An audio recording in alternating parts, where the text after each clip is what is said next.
யுத்த குற்றச்செயல்களில் ஈடுபட்டதாக நிரூபிக்கப்பட்டால் தண்டனை விதிக்கப்படும் என்கிறது இலங்கை அரசாங்கம்.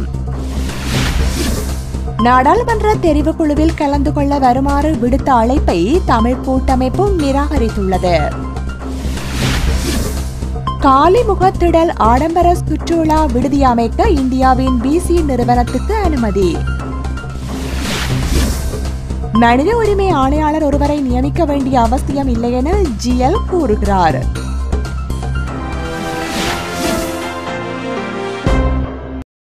தொடர்வது விரிவான செய்திகள். அமெரிக்காவுடன் நெருங்கிய தொடர்புகளை பேணுவதற்கு தமிழீழ விடுதலை புலிகள் ஆர்வம் காட்டியதாக விக்கிலீக்ஸ் இணையதளம் தகவல் வெளியிட்டுள்ளது. விடுதலை புலிகளுக்கும் அமெரிக்காவுக்கும் இடையில் நேரடியான உறவுகள் இல்லாத போதிலும் உறவுகளை வலுப்படுத்திக் கொள்ள விடுதலை புலிகள் விரும்பியதாக தெரிவிக்கப்பட்டுள்ளது. அமெரிக்க தூதரக அதிகாரிகளினால் அந்த நாட்டு ராஜாங்க திணைக்களத்துக்கு அனுப்பி வைக்கப்பட்ட தகவல் குறிப்பில் இந்த விடயம் குறிப்பிடப்பட்டுள்ளது.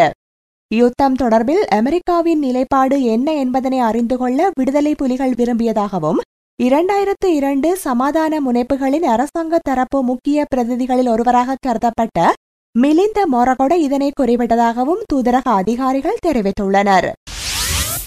இலங்கை அரசு இனப்பிரச்சினைக்கு அரசியல் தீர்வு காண உருவாக்கியிருக்கும் நாடாளுமன்ற தெரிவுக்குழுவில் கலந்து கொள்ள வருமாறு விடுத்த அழைப்பை தமிழ் தேசிய கூட்டமைப்பு நிராகரித்திருக்கிறது.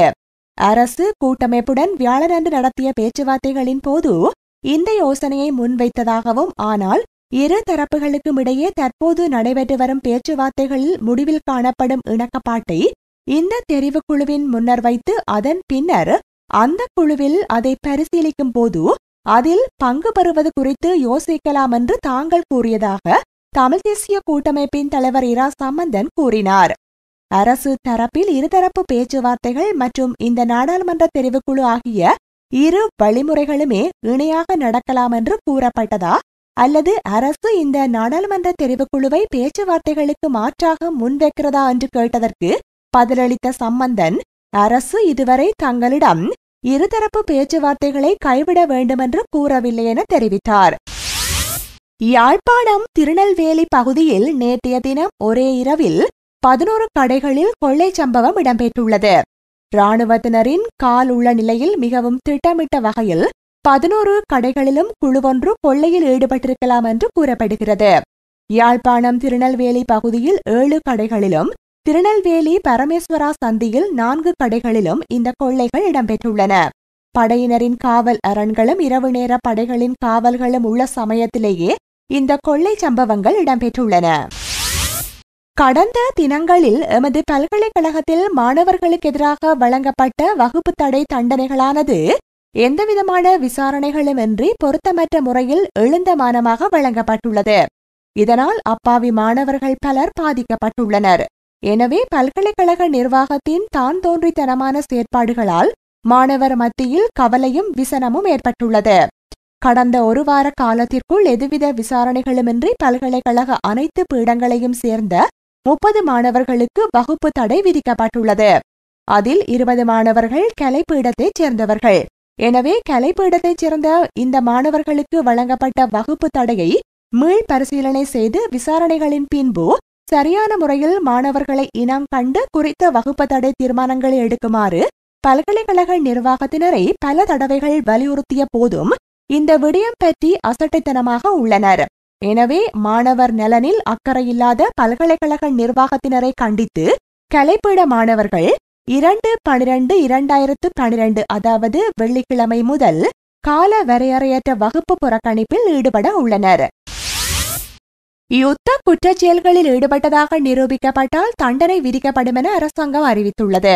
யுத்த குற்றச்செயல்கள் குறித்து அரசாங்கம் நெகிழ்வு போக்கை பின்பற்றும் என்ற கருத்துகளில் உண்மை இல்லை என ஊடக அமைச்சர் கெஹலிய ரம்புக்வெல தெரிவித்துள்ளார்.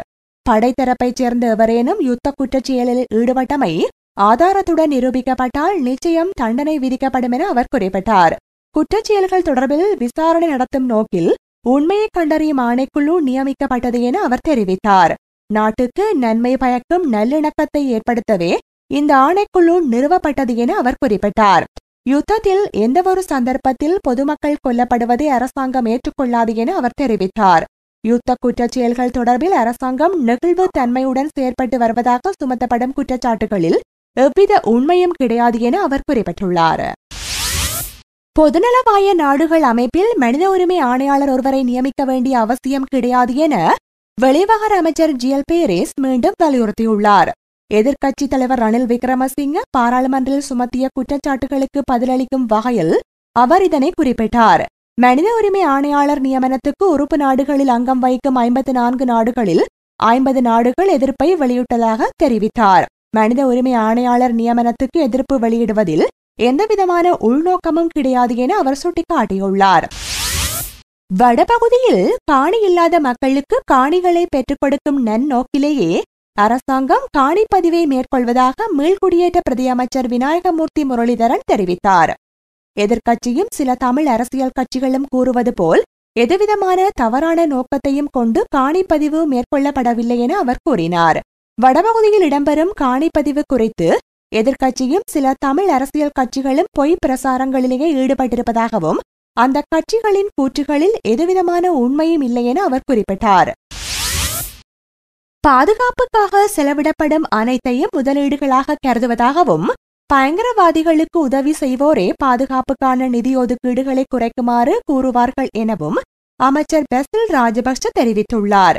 நாடு மக்கள் சொத்துகளின் பாதுகாப்பு மாத்திரமல்லாது சுற்றுலா பயணிகளுக்கு வழங்கப்பட்ட பாதுகாப்பு காரணமாக இலங்கைக்கு வரும் சுற்றுலா பயணிகளின் எண்ணிக்கை அதிகரித்துள்ளது என அவர் குறிப்பிட்டார்.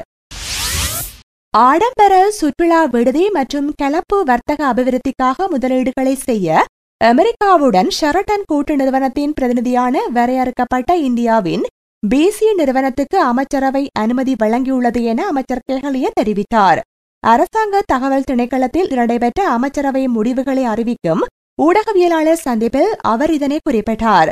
குறித்த நிறுவனம் நேரடியாக இந்த முதலீடுகளை செய்ய உள்ளதுடன் இந்த திட்டத்திற்காக கொழும்பு காலிமுக திடலுக்கு அருகிலுள்ள இராணுவ தலைமையகத்தை அண்மித்த பகுதியில் 5 ஏக்கர் நிலம் 99 வருடத்துக்கு குத்தகைக்கு வழங்கப்பட உள்ளது. இந்த காணியை குத்தகைக்கு வழங்குவதற்காக அரசாங்கம் 73.5 மில்லியன் ரூபாவை பெற்றுக்கொள்ள உள்ளது. குறித்த இந்திய நிறுவனம் இலங்கையில் முதலீடு செய்வதன் மூலம் நாட்டின் சுற்றுலாத்துறையின் வளர்ச்சிக்கு பாரிய பங்களிப்பாக இருக்கும் எனவும் ரம்புக்வெல கூறியுள்ளார். கிளிநொச்சி உட்பட வடக்கில் வைத்தியசாலைகளை நிர்மாணிக்க அமெரிக்காவின் ஆசிய பசிபிக் இராணுவ தலைமையகத்துக்கு இடமளிக்க வேண்டாம் என ஜாதிக ஹெல உரிமையவின் பொதுச் செயலாளரும் அமைச்சருமான சம்பிக்க ரணவக்க மற்றும் தேசிய சுதந்திர முன்னணியின் தலைவரும் அமைச்சருமான விமல் வீரவன்ஸ் ஆகியோர் அமைச்சரவை கூட்டத்தின் போது கோரிக்கை விடுத்த போதிலும் அதனை பொருட்படுத்தாது அந்த திட்டத்திற்கான அமைச்சரவை பத்திரத்தை ஜனாதிபதி நிறைவேற்றிக் கொண்டுள்ளார். அமெரிக்காவின் ஆசிய பசிபிக் இராணுவ தலைமையகத்துக்கு வைத்தியசாலைகளை நிர்மாணிக்க அனுமதி வழங்கும் அமைச்சரவை பத்திரம் சுகாதார அமைச்சர் மைத்திரிபால சிறிசேனவினால் அமைச்சரவையில் சமர்ப்பிக்கப்பட்டது. இந்த யோசனை நிறைவேற்றப்பட்டால் எதிர்காலத்தில் நாட்டின் பாதுகாப்பு தொடர்பில் பாரதூரமான நிலைமை ஏற்படும் என சம்பிக்க ரணவக்க மற்றும் விமல் வீரவன்ஸ் ஆகியோர் வலியுறுத்தி கூறினர். விடுதலை புலிகளுக்கு எதிரான போரின் இறுதிக்கட்டத்தின் போது புலிகளின் தலைவர் வேலுப்பிள்ளை பிரபாகரனை அழைத்துச் செல்வதற்காக அமெரிக்காவின் ஆசிய பசிபிக் இராணுவ தலைமையகம் இலங்கையின் கடற்பரப்பில் கப்பல் ஒன்றை நிறுத்தி வைத்திருந்ததாகவும் விமல் வீரவன்ச இதன்போது நினைவூட்டியுள்ளார். எனினும் இந்த அமைச்சர்களின் கருத்துக்களை நிராகரித்த அமைச்சர் மைத்திரிபால சிறிசேன, ஜிஎல் பீரிஸ் மற்றும் சரத் அமுனுகம் ஆகியோர் அமைச்சரவை பத்திரத்துக்கு ஆதரவாக கருத்து வெளியிட்டனர். இதனை அடுத்து சம்பிக்க மற்றும் வீரவன்சவின் நிலைப்பாடுகளை நிராகரித்த ஜனாதிபதி பத்திரத்துக்கு அனுமதி வழங்கினார்.